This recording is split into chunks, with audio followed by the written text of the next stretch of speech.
Hi everyone, welcome back to my channel. तो yes, आज फिर से एक नए टॉपिक के साथ। तो जैसा कि आप लोग स्क्रीन पे देख पा रहे हैं कि आज हम लोग का टॉपिक है इंट्रोडक्शंस टू मैक्रो इकोनॉमिक्स, जो कि इकोनॉमिक्स के स्टूडेंट के लिए हेल्पफुल तो है ही, साथ में जिनका कॉमर्स सब्जेक्ट है उनके लिए भी काफ़ी इम्पॉर्टेंट टॉपिक रहेगा आज का। तो चलिए देखते हैं कि आज का जो टॉपिक है उसके हाइलाइट्स पॉइंट्स क्या हैं। तो इंट्रोडक्शंस टू मैक्रो इकोनॉमिक्स, तो थोड़ा सा आगे से चलते हैं इकोनॉमिक्स से कि किसने क्लासीफाई किया, और दो ब्रांचेस हैं। तो इंट्रोडक्शन के रूप में मैं यहाँ लिख लेती हूँ।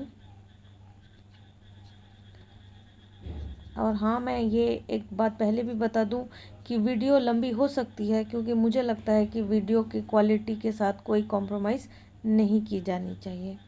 तो जो सब्जेक्ट है इकोनॉमिक्स का, वो क्लासीफाई है दो भागों में, और दो भाग हैं। अगर मैं ऐसा लिख लूँ, इकोनॉमिक्स, और इनके दो को क्लासीफाई हैं ये। एक है माइक्रो और एक है मैक्रो।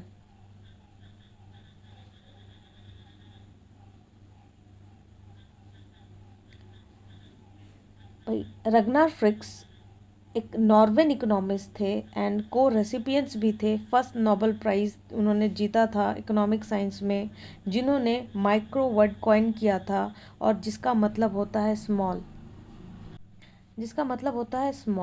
तो स्मॉल नाम से ही micro and its refers to small, और macro its refers to large, big.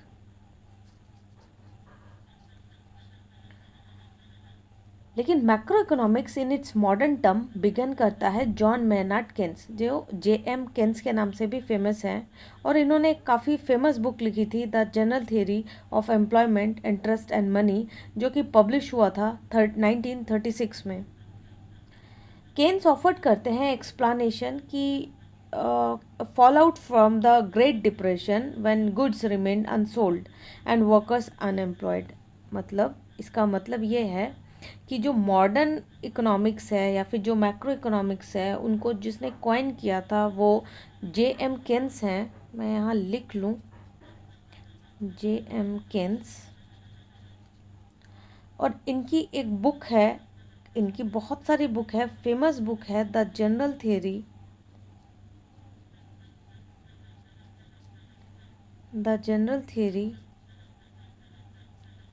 Of employment,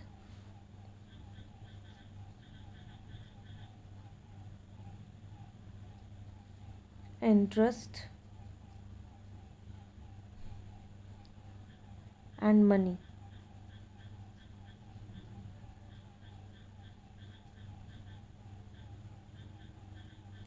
जिनमें इन्होंने बताया था कि आप ग्रेट डिप्रेशन से कैसे बाहर आ सकते हो, जो कि 1936 में हुआ था। वी ऑल आर नोन कि 1936 में इसको पब्लिश भी किया था उन्होंने। It published by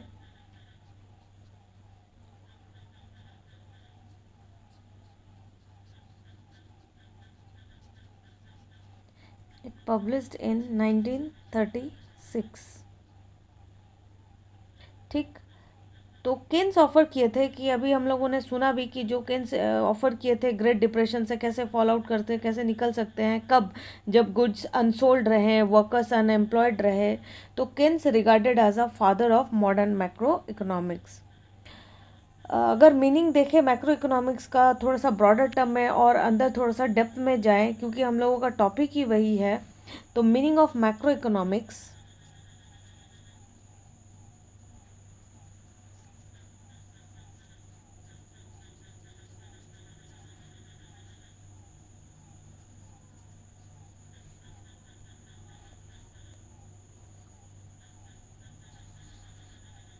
the word macro is derive from Greek word macros. जो वर्ड है वो डिराइव हुआ है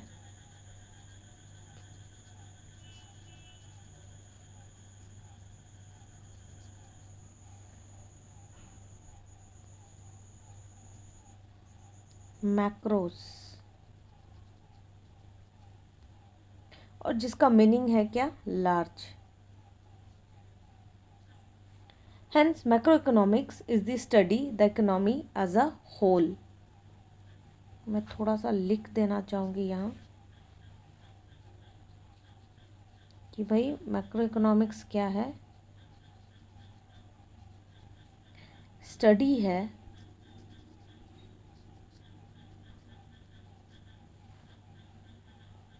ऑफ द इकोनॉमी की, पूरी इकोनॉमी की, of the economy as a whole. ठीक, चलिए आगे बढ़ते हैं।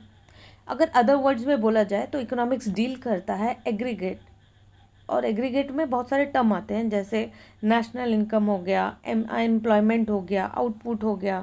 तो मैं थोड़ा लिख भी देना चाहूँगी यहाँ पर कि macro economics deal with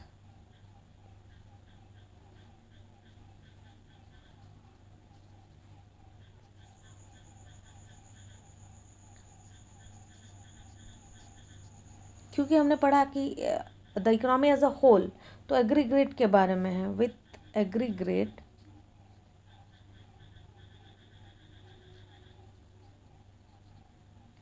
such as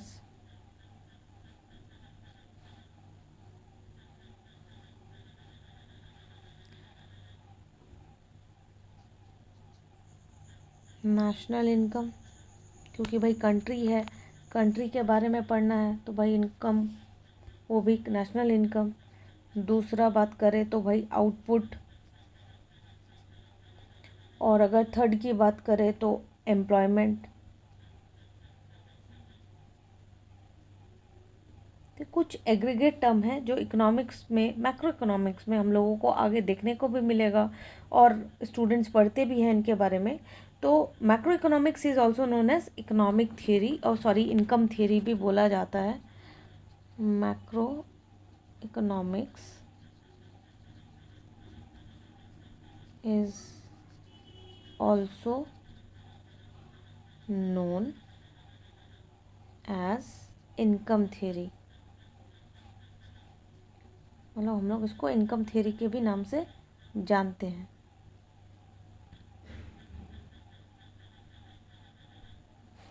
चलिए थोड़ा और अंदर जाते हैं और उसको समझने का कोशिश करते हैं।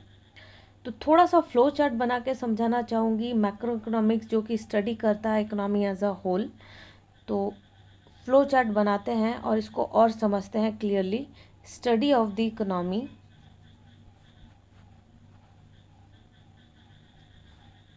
As a whole.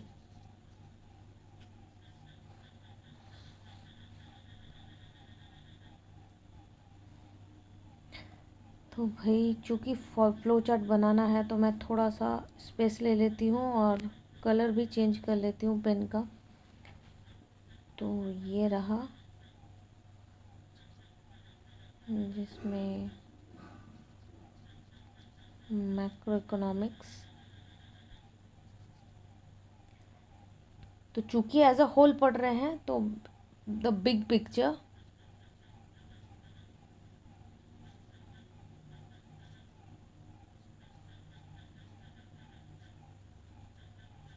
Big picture, और यहाँ रख लेते हैं नेशनल आउटपुट,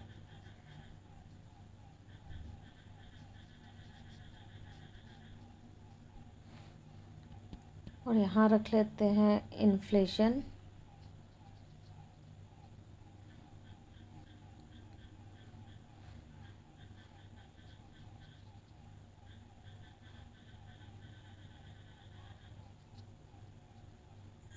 यहाँ रख लूँ अनएम्प्लॉयमेंट,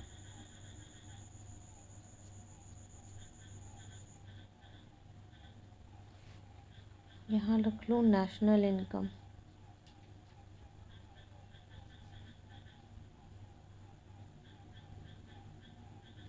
और यहाँ लिख लूँ study of economy wide phenomena, study of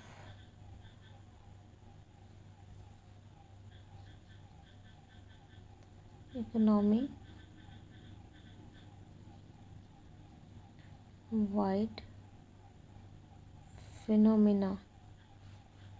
और ये किससे कॉन्ट्रास्ट करता है भाई? ये थ्योरी कॉन्ट्रास्ट करता है आपका माइक्रो इकोनॉमिक्स से। तो इट कॉन्ट्रास्ट विथ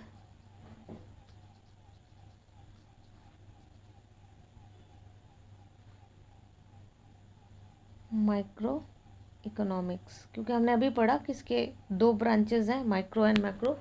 तो अभी जैसे कि अगर बात करें, थोड़ा सा एलाबोरेट कर दूँ माइक्रो का, तो माइक्रो इकोनॉमिक्स जो बोलता है ये बात करता है एक इंडिविजुअल के बारे में, सिंगल। यानी कि अगर इसको थोड़ा सा अगर इसमें कॉन्ट्रास्ट करूँ तो जो माइक्रो है इट्स टॉक अबाउट सिंगल, और अगर मैक्रो की बात करूँ तो macro is talk about group और एग्रीगेट टर्म। अगर यहाँ बात करूँ तो यहाँ पर इंडिविजुअल के लिए हम लोग स्टडी करते हैं, और यहाँ बात करें तो हम लोग कंट्री लेवल पे स्टडी करते हैं एज अ होल, यानी कि इकोनॉमी पूरे कंट्री के बारे में, और यहाँ एक सिंगल इंडिविजुअल का जो इकोनॉमिक कंडीशन है उसके बारे में हम लोग पढ़ते हैं। बहरहाल अभी हम लोग मैक्रो इकोनॉमिक्स में ही फोकस करते हैं। तो जो सब्जेक्ट मैटर मैक्रो इकोनॉमिक्स है वो कवर करता है एम्प्लॉयमेंट, क्योंकि ऊपर हमने देखा, अगर इसको मैं लिख भी दूँ यहाँ कि macro economics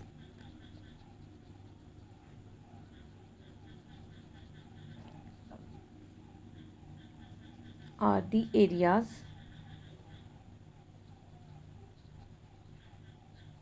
such as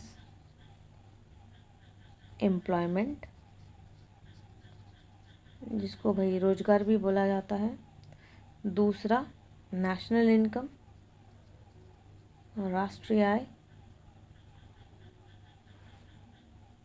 inflation, मुद्रास्फीति जिसको बोला जाता है, बिजनेस साइकिल, व्यापार चक्र जिसको बोला जाता है,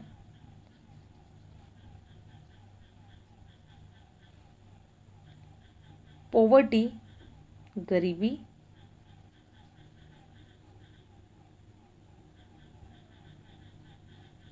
इनइक्वालिटी, डिस्पैरिटी, इनइक्वालिटी,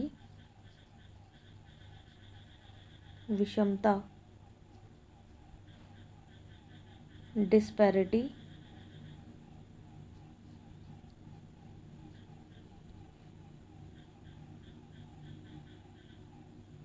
इन्वेस्टमेंट, निवेश, एंड सेविंग्स, बचत, कैपिटल फॉर्मेशन। अब देखिए कितने टर्म आते हैं इसमें।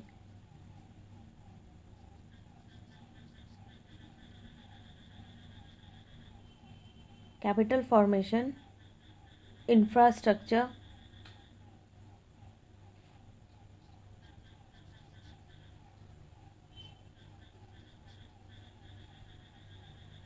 इंफ्रास्ट्रक्चर डेवलपमेंट इसी में आ जाता है भाई, and so on. Exchange rate, economic growth, balance of payment, all are comes in under of macro economics. तो इसके इम्पोर्टेंस भी थोड़ा सा देख लेते हैं आज के लिए, और ये सीरीज़ अभी चलता रहेगा मैक्रो इकोनॉमिक्स के ऊपर, क्योंकि हम लोग बैक टू बैक इस पे वीडियोस पे डिस्कस करेंगे कि कैसे डील होते हैं, हर एक टॉपिक पे बात करेंगे हम लोग इस पूरे सीरीज़ के दौरान। तो थोड़ा सा इम्पोर्टेंस देख लेते हैं मैक्रो इकोनॉमिक्स का।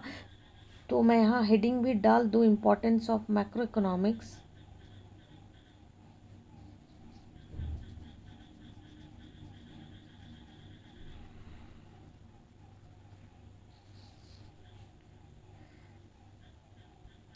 तो वही द इम्पोर्टेंस जो नीड है इंट्रोड्यूस किया गया है मैक्रो इकोनॉमिक्स आउटलुक के लिए, वो ऐसा है कुछ कि there is a need to understand the functioning of the economy at aggregate level. भाई एक ज़रूरत भी है समझने के लिए कि जो हमारी इकोनॉमी है वो एग्रीगेट लेवल पे कैसे काम करती है, how it works, how it function.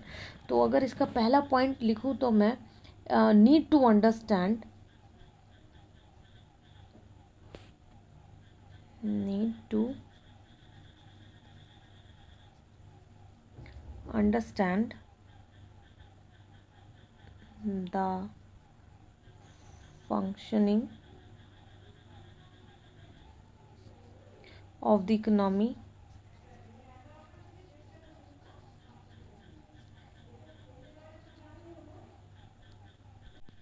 Economy जो कि भाई एग्रीगेट लेवल पे।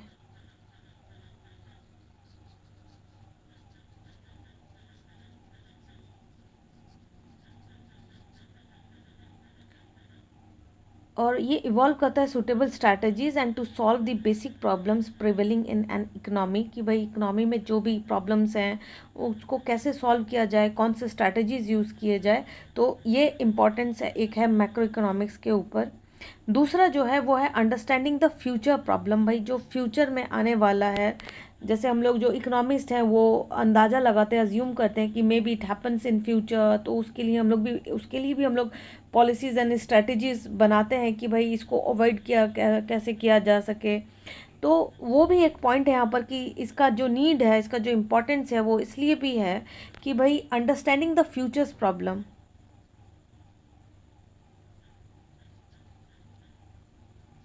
Understanding the future problem,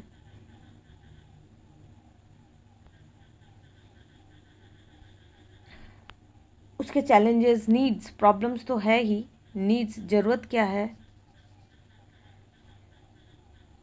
problem, needs and challenges जो कि मे बी इकोनॉमी को फेस करनी पड़ सकती है आने वाले दिनों में। तो इसके लिए भी भाई मैक्रो इकोनॉमिक्स का बहुत ही इम्पोर्टेंस है। अगर थर्ड पॉइंट की बात करूँ तो मैक्रो इकोनॉमिक्स प्रोवाइड करता है opportunities to use scientific investigations to understand the reality. ये भी करता है कि इट्स प्रोवाइड, अगर थर्ड पॉइंट की बात करें तो इट प्रोवाइड अपॉर्चुनिटी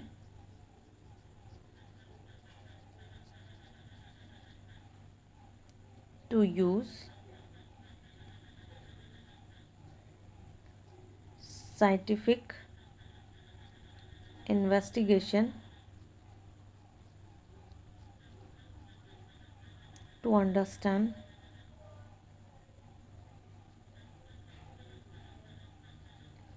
reality। और कुछ और पॉइंट्स डिस्कस करते हैं कि how why it's important for us. तो भाई मैक्रो इकोनॉमिक्स हेल्प करता है make meaningful comparisons and analysis of economic indicators. तो नेक्स्ट पॉइंट चलते हैं कि it also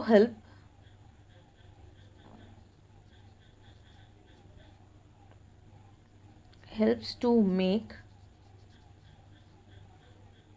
meaningful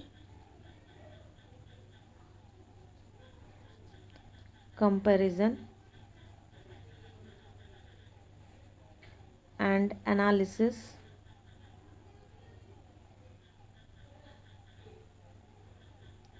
of economic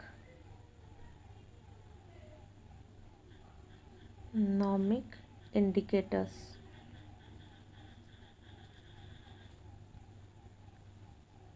और जो इसके जो इम्पोर्टेंस है, खैर इम्पोर्टेंस तो बहुत है, लेकिन जो last but not the least कि मैक्रो इकोनॉमिक्स हेल्प करता है बेटर प्रिडिक्शंस अबाउट फ्यूचर, जो कि हम लोगों ने पढ़ा भी इसके आगे कि it predicate a better future and to formulate suitable policies to avoid economic crisis. भाई मदद भी करता है हम लोग को बताने के लिए कि कौन सी पॉलिसी यूज़ करें टू फॉर्मुलेट और to suitable policies to avoid economic hindrance और क्राइसिस। तो it also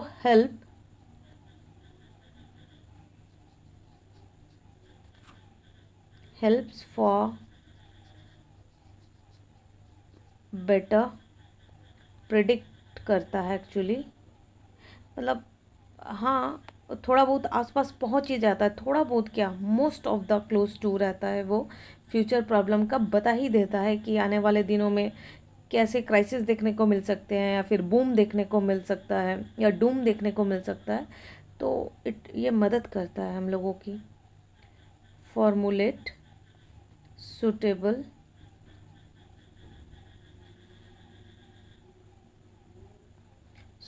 policies to avoid economic crisis। तो भाई ये थोड़ा सा ब्रीफ इंट्रोडक्शन था मैक्रो इकोनॉमिक्स का। अभी जैसे कि मैंने पहले भी बोला कि इसके अभी बैक टू बैक बहुत सारे सीरीज़ आने वाले हैं मैक्रो इकोनॉमिक्स के लिए। जो बच्चे इकोनॉमिक्स पढ़ रहे हैं वो खासकर जो मैक्रो इकोनॉमिक्स को डील कर रहे हैं, ये जो सीरीज़ है वो उनके लिए काफ़ी हेल्पफुल होगा। क्योंकि अभी तो सिर्फ हमने इसका इंट्रोडक्शन स्टार्ट किया है, अभी इसमें बहुत सारी चीज़ें हम जानेंगे सीखेंगे इस सीरीज़ में, और समझ पाएंगे कि आखिर जो मैक्रो इकोनॉमिक्स है और ये कैसे हम लोगों की मदद करता है, इसका क्या इम्पोर्टेंस है, क्या रोल है इसका, इसको क्यों लाया गया। जो टर्म्स हमने पढ़ा, national economy, employment, investment, savings, and आपका जो capital formation, infrastructures, development, business cycle, and so on and so forth. तो ये सब हम लोग आने वाले वीडियो में डिस्कस करने करेंगे। बने रहिए वीडियो के साथ, और अगर आपको वीडियो अच्छा लगा तो प्लीज़ लाइक करें। Thank you.